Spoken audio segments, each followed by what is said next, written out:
And Caitlyn has the ability to make up to $500,000 just in WNBA wages this year. So, of course, they're just looking at a base which is collectively bargained. And actually, it's low because she's the #1 pick. She'll make a little more than that. But she also has millions and millions of dollars of endorsements. She's actually, because she declared to become pro, her endorsements are higher in dollar value.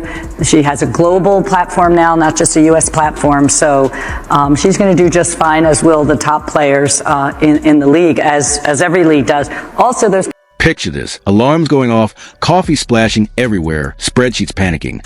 Because the WNBA just woke up to the biggest plot twist it never saw coming. The commissioner is reportedly stressed. Nike is laughing straight to the bank. And Caitlyn Clark is casually rewriting the playbook with a record-shattering ad deal that exposed a problem everyone tried to ignore. This isn't just basketball anymore. It's branding mayhem, financial frenzy, and a glow-up that flipped the entire league on its head. Stick around, the story gets wild. Next voice. Now, we all know Christmas morning 2025 is usually treated like an annual ceasefire, a day when sport executives cosplay as normal humans, sip cocoa, and pretend they don't spend their free time practicing corporate talking points in the mirror. But the WNBA front office walked into the holiday carrying a level of tension, so thick it made wrapping paper feel like a hostile workplace memo. Peace on earth was optional. Internal panic was not. I sat across from Cathy and asked how she planned to address the officiating issues in our league. Her response was, well, only the losers complain about the refs. I also asked how she planned to fix the fact that players like Caitlyn, Angel, and Paige, who are clearly driving massive revenue for the league, are making so little for their first 4 years. Her response was, Caitlyn should be grateful she makes $16 million off the court, because without the platform that the WNBA gives her, she wouldn't make anything. And in that same conversation, she told me players should be on their knees thanking their lucky stars for the media rights deal that I got. On the surface, the season delivered the league's dream outcome. Ratings climbed, attention exploded, and the spotlight finally burned bright. Behind the scenes, though, it was a slow-motion nightmare. Every week sparked a new fight over physical play, and every public comment landed like a brick through a glass window, turning success into a constant internal firefight. Next voice. The strategy inside league leadership was deliberately basic, because December only spares plans built for survival. Let the headlines drift toward the NBA's Christmas showcase, the NFL's late-season chaos, or any storyline that didn't touch the internal politics of women's basketball. The mission wasn't control, it was escape. All things that women supposedly hear from our supposedly patriarchal society. The whole ad is one long feminist trope. But the richest irony, I think, is that Caitlyn Clark is in this commercial. Clark has actually been doubted, criticized, mocked, belittled, hated on. That's true in her case. Except men are not the ones doing that. All of the hate towards Caitlyn Clark, literally all of it, is coming from other women, most of whom are playing the same sport. Her haters are the other women in her. For a few hours, it almost worked, which probably felt like a win in a year where silence became a luxury item. Then a notification hit at the worst possible moment, while the sports world was still half asleep and families were still pretending they enjoyed each other. It didn't come from a league, which at least would have been rude in a familiar way. It didn't come from a highlight account posting a harmless mid-range jumper montage. It came from Nike, the brand equivalent of a spotlight that doesn't ask permission before switching on. Post was a short commercial starring Caitlyn Clark, and it did what most scandals never managed to do. It didn't just spark conversation.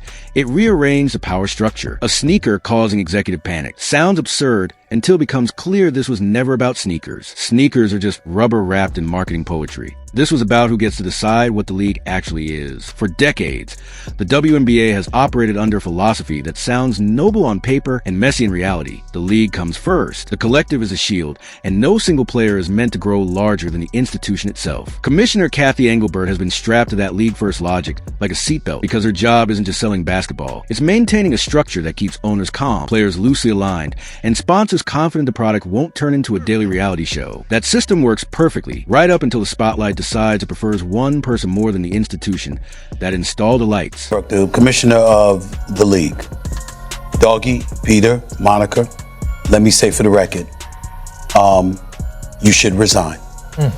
You need to resign, period. The reason I say that, Doggy, is because when a player, any player, but especially one of that magnitude, attacks you publicly like that, That weak ass. Caitlyn Clark has been the perfect storm for this system because she arrived with a built-in audience that did not ask to be introduced to the WNBA's traditions and internal hierarchies. She arrived with a style of play that translates immediately to casual fans because long-range shooting is the universal language of modern basketball. And she arrived with corporate backing that treats her like a once-in-a-generation marketing asset rather than a rookie learning the professional game. The league can preach collective identity all at once, but collective identity gets very quiet when an individual is producing numbers that overwhelm everything else in the room. The commissioner has tried to position this era as a moment for leadership and growth, which is what executives say when they're standing near a fire, but want everyone to focus on the future. She has also tried to redirect attention toward the ecosystem, because ecosystems are safe words in the sports business, and they sound like something Caitlyn Clark has become the perfect stress test for the system because she arrived as a ready-made phenomenon. She didn't come asking permission to learn the WNBA's traditions or navigate its internal hierarchies. She showed up with a game that translates instantly to casual fans because deep shooting is a universal language of modern basketball. She also arrived with corporate backing that treats her like a once-in-a-generation marketing asset, not a rookie easing into professional ranks. The league can preach collective identity all at once, but that message gets very quiet when one individual's numbers drown out everything else in the room. The commissioner has framed this moment as an era of leadership and growth, the phrase executives reach for when they're standing near a fire, but want everyone looking toward the horizon. She's also tried to shift the focus to the ecosystem, a favorite sports business safe word that sounds manageable on a spreadsheet and tidy at a conference panel. The problem is ecosystems don't stay balanced when one creature turns into a meteor. Nike's commercial hit like one because it wasn't filmed like a standard sports ad. No fog, no distant stares, no vague monologue about hard work. It was a statement,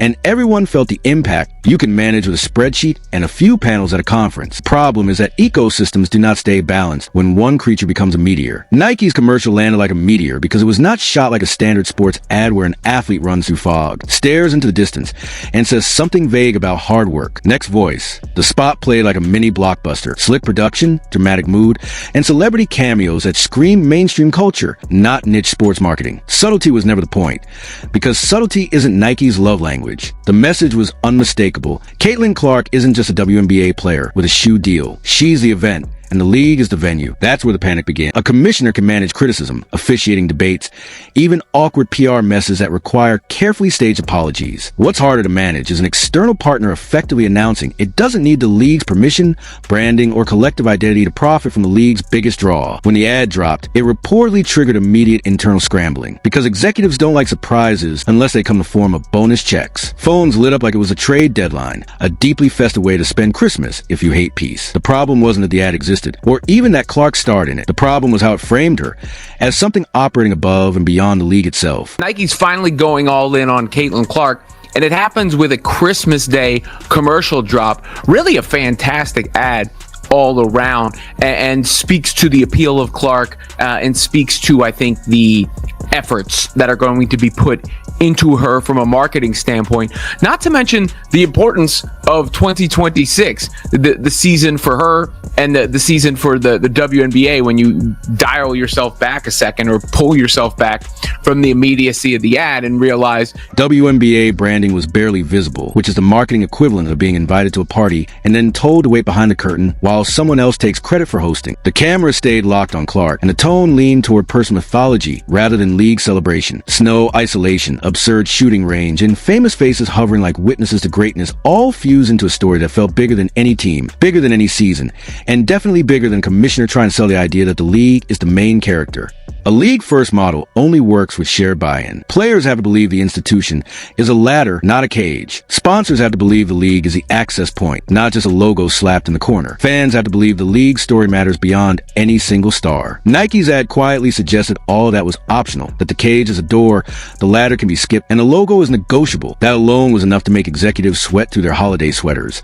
But the timing made it feel deliberate rather than accidental. Around the same moment, the new 3-on-3 venture Unrivaled was approaching its debut, positioned as a real solution to the WNBA's off-season problem. It was marketed as player-driven, equity-focused, and built to keep top talent in the U.S. instead of watching stars head overseas each winter. The commissioner publicly backed it, because publicly backing player empowerment looks good in interviews and helps preserve the appearance of unity.